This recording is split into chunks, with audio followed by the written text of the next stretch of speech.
Okay, so in the last class we are discussing about different kinds of magnetic materials.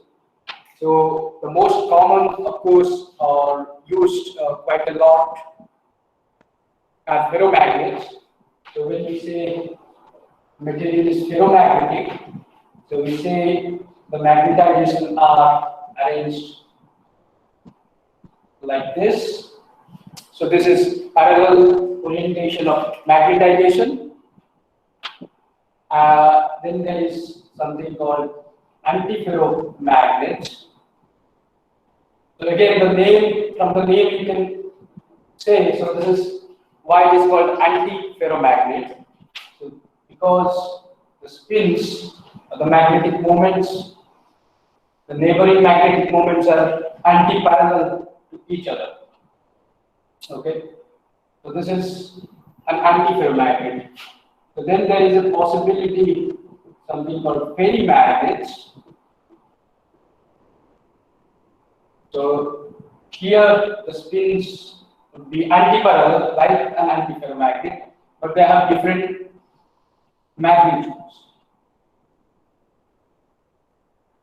Okay.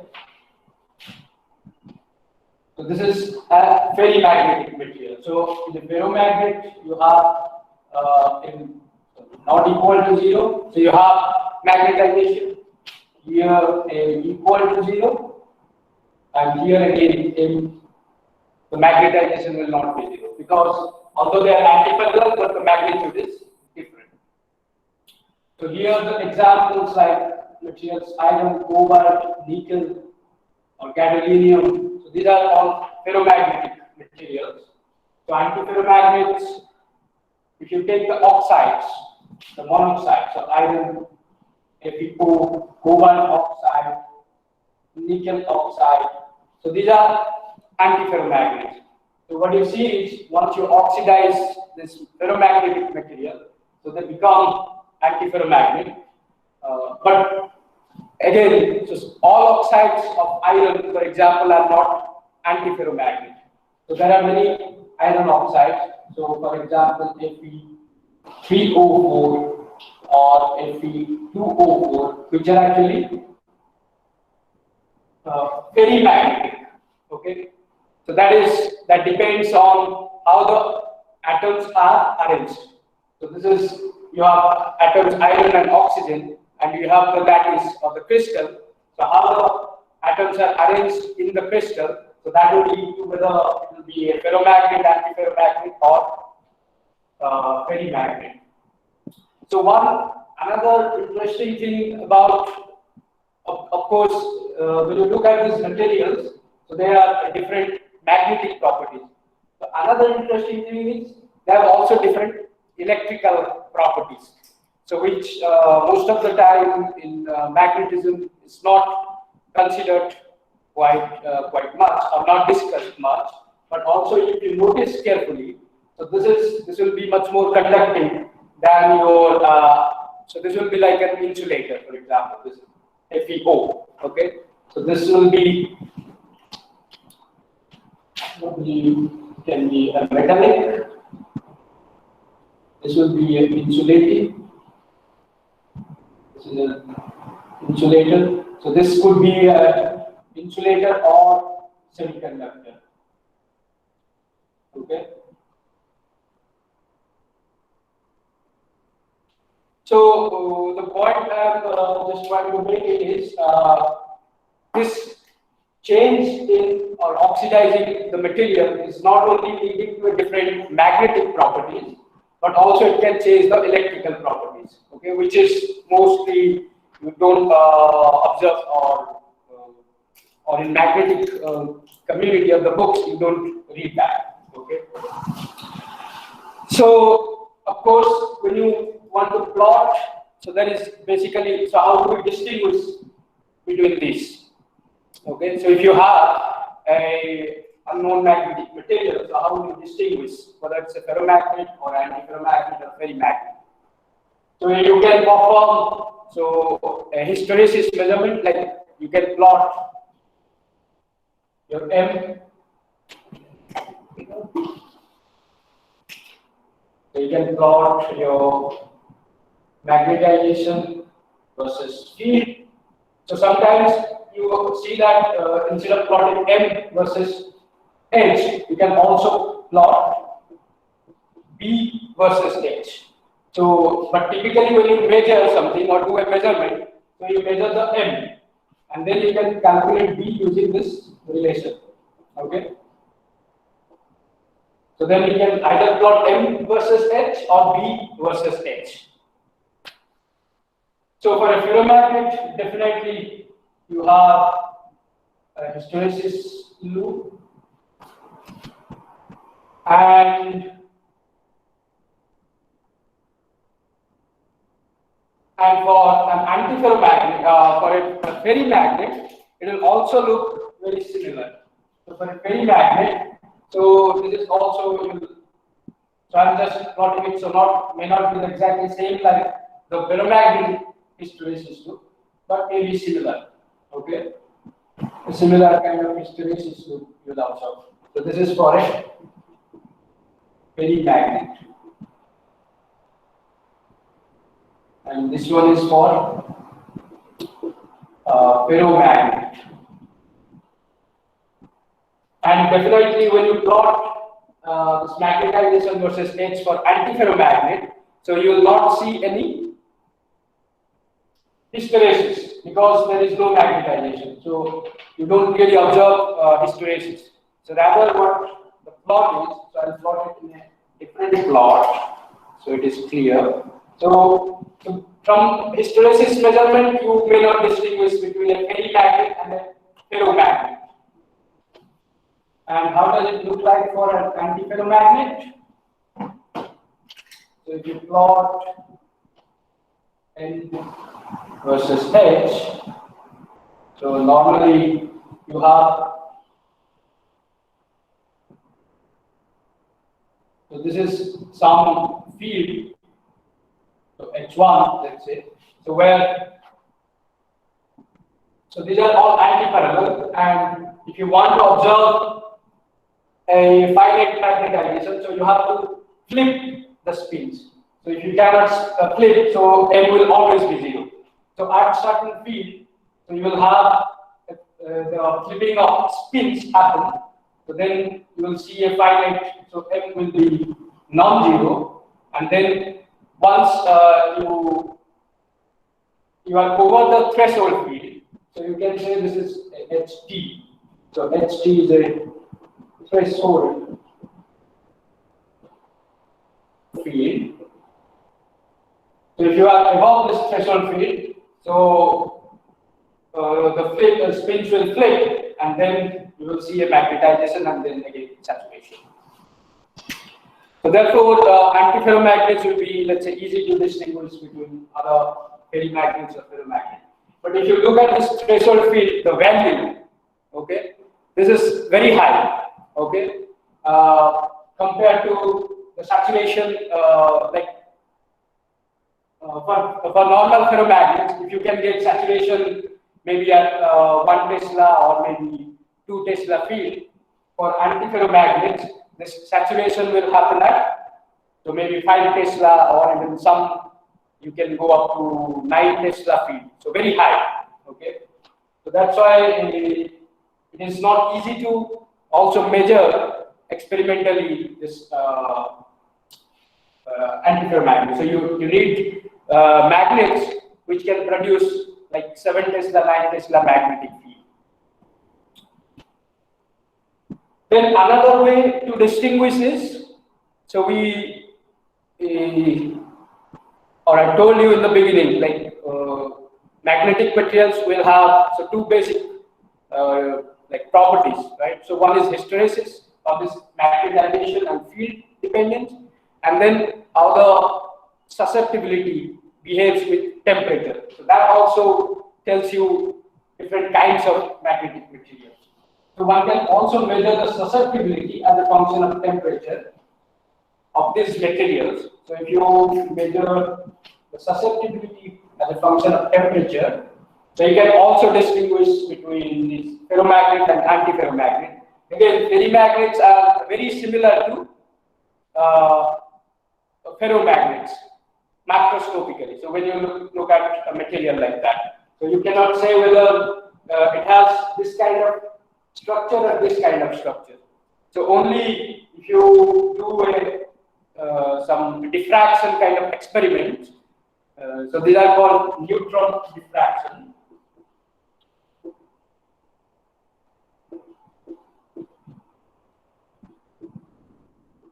So from that we can actually distinguish quite easily a ferromagnet and a ferrimagnet.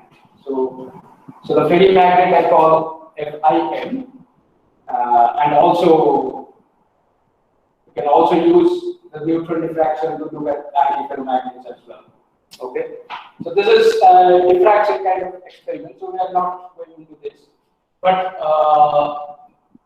also another possibility is you measure the susceptibility as a function of temperature.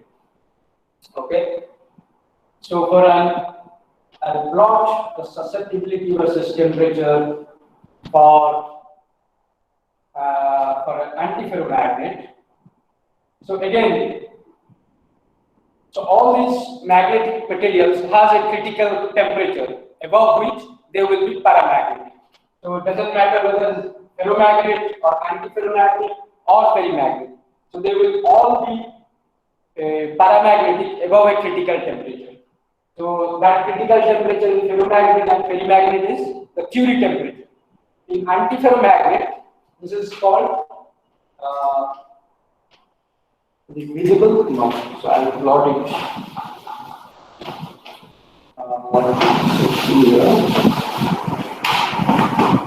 So I plot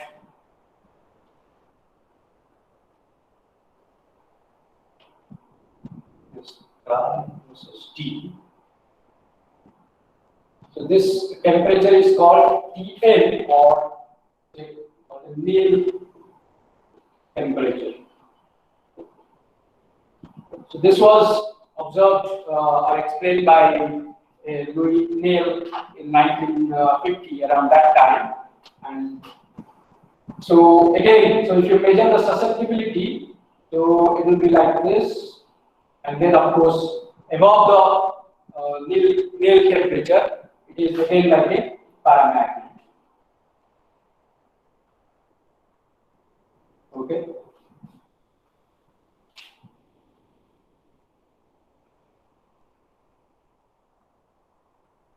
So now, if you really want to know the difference from the susceptibility measurement, so you can plot. So normally you do not plot. So again, what is the relation between your susceptibility will be again of this.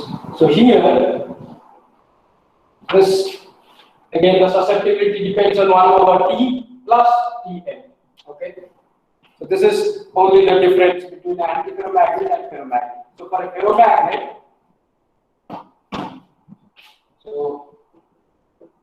ferromagnet, this is ferromagnet is C by T minus Tc. Okay. So this is for a ferromagnet. So only difference here is the minus and plus sign. So here, so this plot here, what I have shown, so this is an antiferromagnet. So above the Néel temperature, all magnetic materials are paramagnetic. So that means it doesn't matter whether it is a ferromagnet or antiferromagnet. So that's why this is when you are below Néel temperature, so the susceptibility will be something like this. Okay, just linearly increasing as a function of temperature, and then it will decrease like a paramagnet, like 1 by T behavior. So this is your Curie-Weiss law. So this follows your Curie-Weiss law, and here only difference is instead of a minus sign you have a plus sign. So what actually is done to really distinguish between ferro, antiferro, and a paramagnet? So normally you plot, so not chi versus T, but 1 by chi versus T. Okay. So let's just look at those relations. So chi will be so for a paramagnet it is 1 by T will be proportional to 1 by T. Okay. For a ferro 1 by T minus Tc, and for antiferro it is proportional to 1 by T plus Tn. So these are the critical temperature, and this is how the susceptibility varies. So now, if I plot 1 over chi as a function of temperature, okay, so I plot 1 over chi as a function of temperature. So if I plot that, I'll get very different behavior for different materials. So let's say I can plot it here. So this is my 1 over chi versus T. So for a paramagnet, so chi is proportional to 1 by T. So this will be just like a straight line. Okay. Right? So this is just a straight line with where the passing through the origin. And for a ferromagnet, so I will have something like this. Plot it here.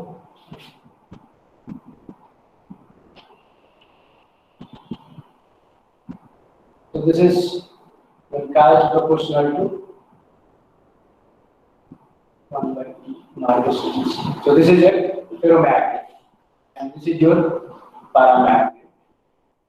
And for antiferromagnet, so if you plot, so the relation I wrote down before, so if you plot that, you will see it will be something like this. Okay, so this is your antiferromagnet.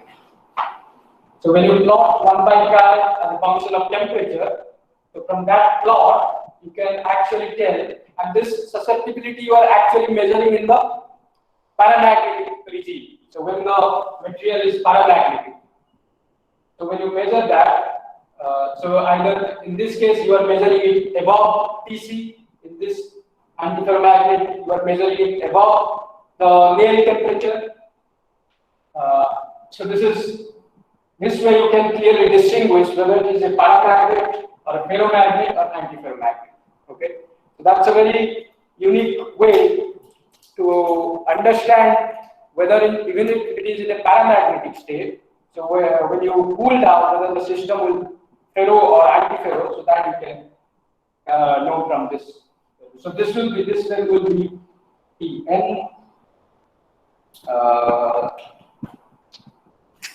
This will be Tc.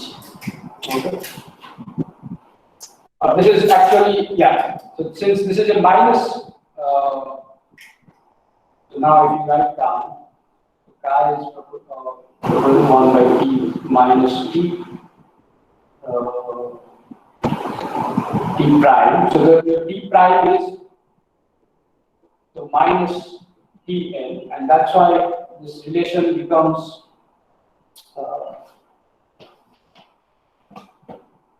Tn.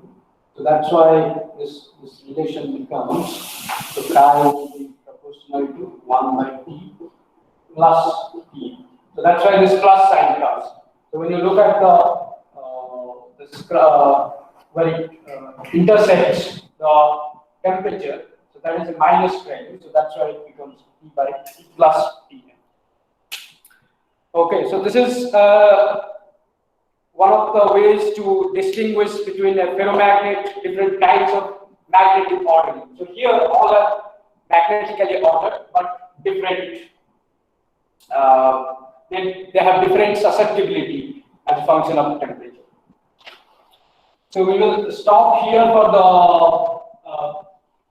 the distinction between ferromagnet and so different kinds of magnetic ordering.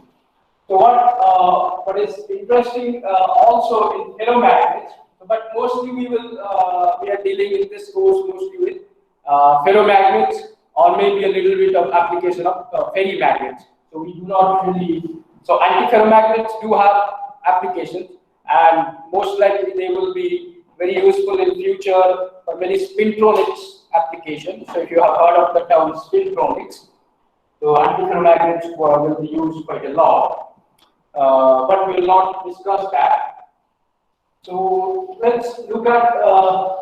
So when we talk about ferromagnets, so we always say that a ferromagnet has domains and domain walls. Okay.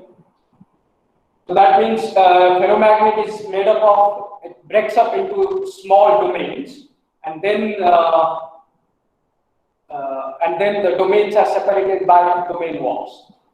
So the question is, why domains are formed? So this is this assumption that domains are formed is a postulate in the Weiss theory. So he just postulated it.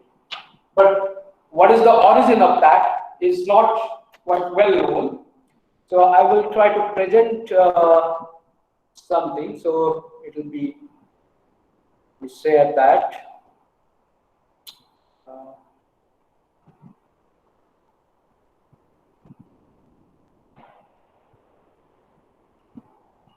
So is the presentation visible?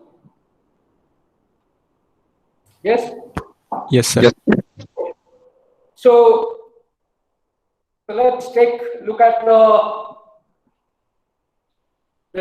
left picture, left and the top picture. So let's assume that the magnet is in a single domain. So all are magnetized, and it is magnetic in, or it is the magnetization. It's in a single domain magnetic state. Now the question is, what is the energy? So this will have a magnetic self energy. Okay, so magnetostatic energy, which is of this form. So if the field is h square due to the magnet, so you'll have this, this much will be the energy. Now if you break it into two domains, okay, so let's say we break it into two domains, so pointing up and pointing down. So the energy, you can actually halve it just by reducing it to a two domain. So now you can reduce this magnetostatic energy further by dividing it into more number of domains, right? So that is why, so there is a term called this magnetostatic energy, so which is the self energy of the magnet due to the magnetization, which is arising due to the magnetization of the magnet. That will reduce if you break it into domains. So this is again another picture where it shows the similar thing. So you have large number of flux lines which are going out. Okay, so that's the H field basically, and so the magnetostatic energy in this case will be higher in case A. But if you go to B, so the magnetic the flux lines will be much more confined, and therefore the magnetostatic energy will be less. And now in case of C, so there will be no basically very tiny magnetic flux lines which can come out, and therefore the magnetostatic energy in this case is lower compared to case A or B. So now the question is, why don't they just break up into even smaller domains? So why there is a restriction that only some amount of domains can exist? So why it is not like going into just keep on continuing into breaking up into smaller domains? So what you observe is, so once you, let's say, break a single domain into two domain state, so you have something called this domain wall. Okay, once there is a domain wall, so that means domain wall is, let's say, will not be a preferable thing for the material. So that also costs certain energy. So the more number of domain walls you have, so the domain wall the energy associated with domain wall will also increase.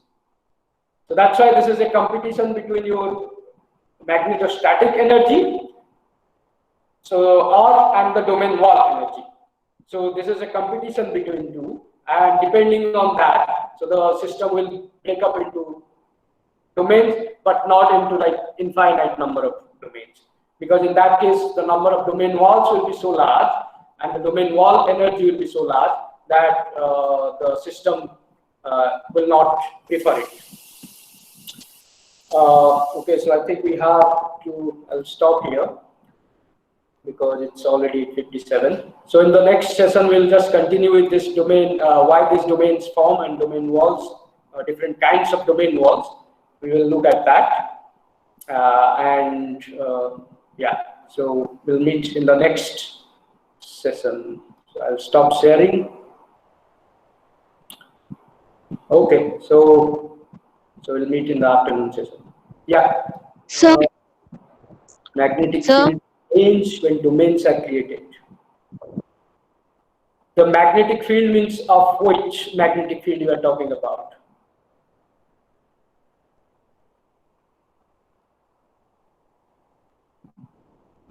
Can you tell what you mean by the magnetic field? So the magnet, let's say, if you look at your, this is your magnetic field.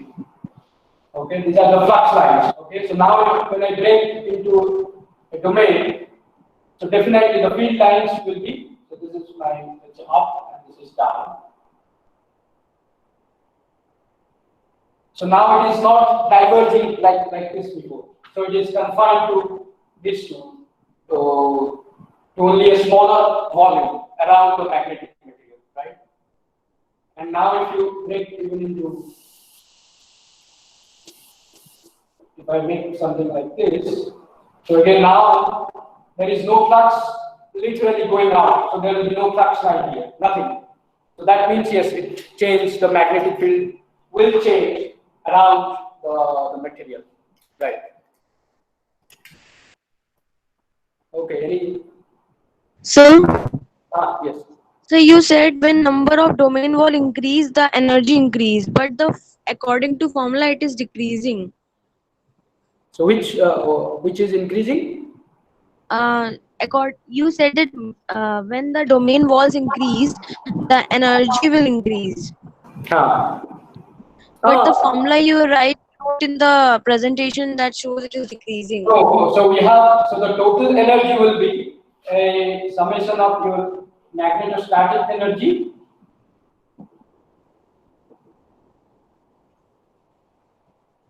okay, so this is the self energy, or the sometimes called dipolar energy of the magnet, and plus you have the domain wall energy.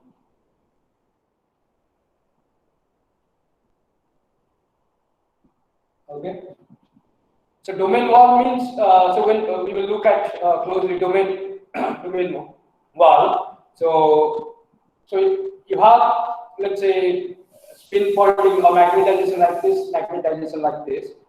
So there should be a, so it is not like just the magnetic moment flips and it becomes like this. So there is a transition over a length over which this transition happens.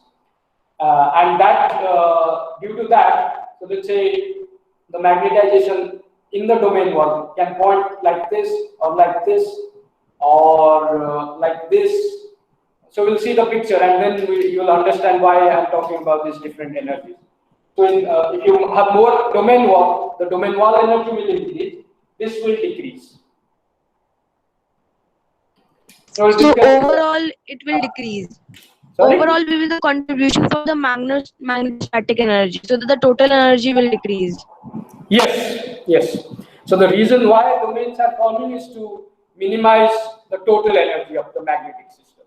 So if you have a single domain like this, so the magnetostatic energy is too high. This is also, you can call a volume energy or a dipolar. So a lot of names are there because it is associated with the H field. So of the nature like H squared into dV, and you integrate it over all space. So this energy. And the more space it covers, so higher will be the value. So now, as you confine it to smaller space, so this energy will decrease. And the system would like to do that. But again, there is a cost to it. What is the cost? So the cost is that you have to create domain walls. So here, all well like this, but here you have to create a domain wall. So which is not preferred, because the orientation of magnetization, the magnetic moment will be different. It is not preferable that the system would be along this, let's say, if the magnetization is like this is normally called the EG axis. Okay, that means the system prefers to stay along this orientation, either parallel or anti-parallel. But now in the domain wall, so they will be perpendicular or will be at certain angle to this EG axis, so which is not preferable. Okay, and that's why you have to. So that way the cost or add to the energy. This is a positive contribution. That means if you have more number of domain walls, so there will be more. The energy will, the domain wall, the contribution from the domain wall energy will increase, because that is a positive contribution. So that is also not favorable. So there has to be a balance between the magnetostatic energy and your domain wall energy. And that is why you will have finite number of domains and domain walls in the system. So of course this depends on what is the shape of the material. Okay, so this magnetostatic energy depends on the shape, and this also depends on the shape of the material.